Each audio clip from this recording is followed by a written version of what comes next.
This Morning. I'm Sarah Colvin, and joining me live in studio, Town Manager Tom Lynch. Tom, good morning. Good morning. How are you today? Great. Did you have a nice weekend? I did. I took a really nice long walk on Long Beach. All of my dogs got really nice long walks. Great, So it was good weekend to be outside. Yeah, we got a bike ride in, first one of the season, and it was just delightful. So it's good to feel that, energy going again. The sun felt really good. Oh, I love the early spring.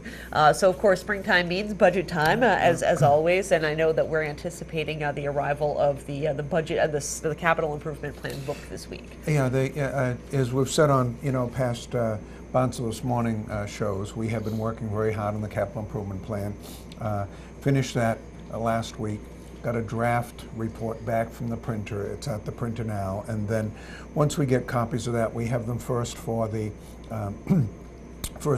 town council members, let them see it, and then we'll begin talking to the general public about what the items are that are on there, and that'll come in for a first reading on Thursday, March 24th, when they have their the next town council meeting. So we're, I think we've done a good job of balancing the projects that we need, trying to look at those that we had done some studies and funding for before, look at those that might be a one-time thing that we needed to fix, and looking at public safety.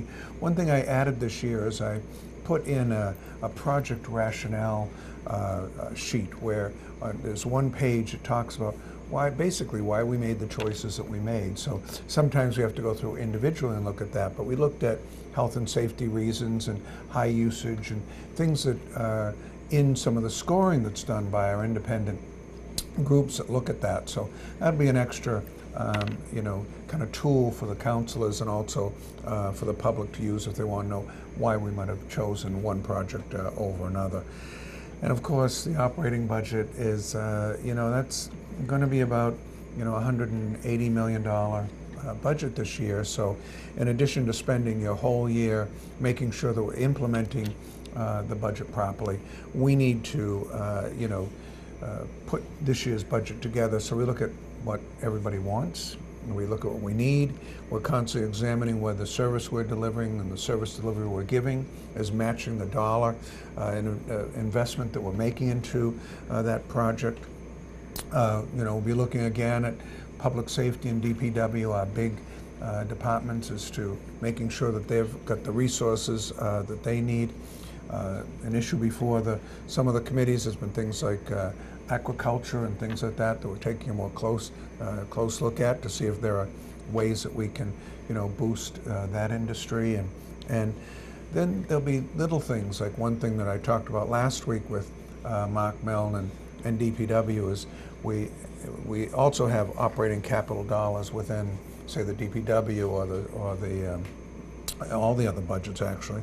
And one thing I want to do is we bought the old stone antiques. We've done a little bit of work down there in terms of a few trees planted, some fencing, some grass, but that's the place where you wouldn't bond for a project like that as we would under the capital improvement plan, but putting, say, $25,000 on that to be sure that we're either doing irrigation, a little walkway, something that begins to pick that up, so people see that we're making improvements there, and will be the sort of thing we'll have discussions about whether we add or not. So. Sure, and that'll be a nice little spot once it's done. Yeah, and we look at recurring or one-time expenses again, and always the funding source.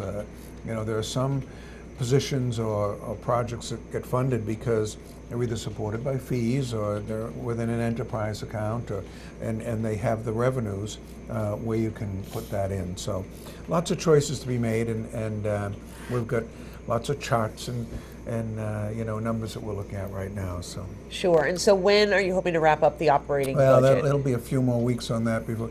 I think we need to get it before the council, not until the early spring. Sure. Yeah. Great. And of course, as we mentioned in the newscast, and we've been talking about, the Youth Commission is holding their second annual Youth Summit, which starts on Thursday evening with a community forum. And I think this is a really good opportunity for everyone to get together and kind of learn a little bit about, some of the issues that are going on. Well, when you mention the Youth Commission and this effort that they have, their second annual, Youth Summit, brings a smile to my face because it's young people figuring out a way, the best way that they can come up with to communicate to parents and adults as well as children, their peers that are coming up through the ranks, as to how they can talk about drug prevention and not starting down any road that would lead to addiction. So I remember last year I was very impressed with the students as they presented their vision for the forum, and it's going to be at the community college this year, so it'll be in the Tilden Arts Center, I believe. And they had put together a very informative and interesting presentation. So I think it's very important for that community portion there, for parents or adults, anyone who might be dealing with children or just want to learn more about it, to come over. It's a very crisp program from 5:30 to, I believe, 7:30, and you get to ask questions of individuals who are working in the field, as well as I think this year they're featuring a mother and son who wrestled with all of those family problems. And I mean, we've all heard that it's not just the individual that you're focusing on to help with the addiction and overcoming that addiction. It permeates the family in a very significant way, and learning what warning signals might be there or ways to talk to your children, I think can be very informative. So I'm looking forward to that portion, and Sure. And I think community members out there would get a lot from that. Absolutely, and the mother and son, Michael and Anita Devlin. Michael is a graduate of Barnstable High School. I read their book. I think you read it as well, yeah. and really was really interesting to see from both of their perspectives what the struggle was like, and kind of how they both kind of learned to deal with it. And I think they'll have a lot to share, and definitely that connection with our town and with the schools will be important for the kids too. And I remember last year I went over to the the student portion, and as an adult with all those children, and they had them busy and moving and working, and I thought, well, I'm glad I went to the community forum, because that was targeted toward me, and this was targeted toward the young students. So on the following day, so I think there's lots to be learned, and I'm very hopeful that there'll be a nice turnout for that event. Absolutely. Last thing to talk about, of course, housing over in Marston's Mills. Again, this is one of those issues that we keep talking about, the need for affordable housing, finding that. So this is a proposal for the empty Marston's Mills school, correct? One of the items I talked about trying to get done before my tenure ends in June was the idea of getting a request for proposal out for some housing opportunity there. I've had internal meetings with staff, mainly growth management and our purchasing department and property management department. And what the next step that I'm going to have asked growth management to take is to go to the housing committee, to use the housing committee as a public forum entity to discuss a lot of the decisions that will need to go into a request for proposals. You could just do a blanket request and say, what would you do out there? Or you can take a more targeted approach where you're answering a lot of the questions for prospective folks that might be coming in. The amount of land we're going to set aside. Is it multifamily? Is it single family housing? What population are you going to serve? You're going to lease the land, or are you going to actually sell the land?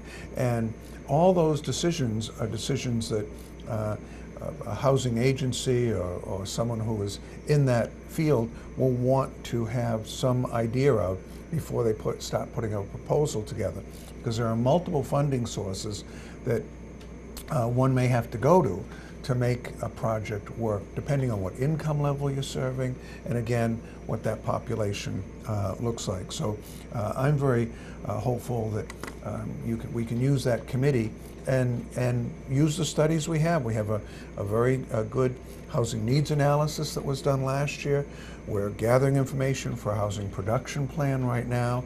Putting those together, I think, should help drive what that request for proposal should look like. And I know the two councilors from Marston's Mills are very interested in this effort, so I want to be sure that there's a link from the public forum of the Housing Committee over to a public forum with our Civic Association, so they're well informed of what's coming along and can be advocates for the project as we move forward. So, absolutely. Planning stages, but something that I think we'll begin to see some action on as early as this week. Fantastic. We will look forward to hearing more about that. Tom, I thank you so much, as always, for joining us here on Barnstable This Morning. Thank you. Tom Lynch, of course, is our town manager. Coming up next, Interim Superintendent of Schools Bill Butler. Stay tuned for more Barnstable This Morning.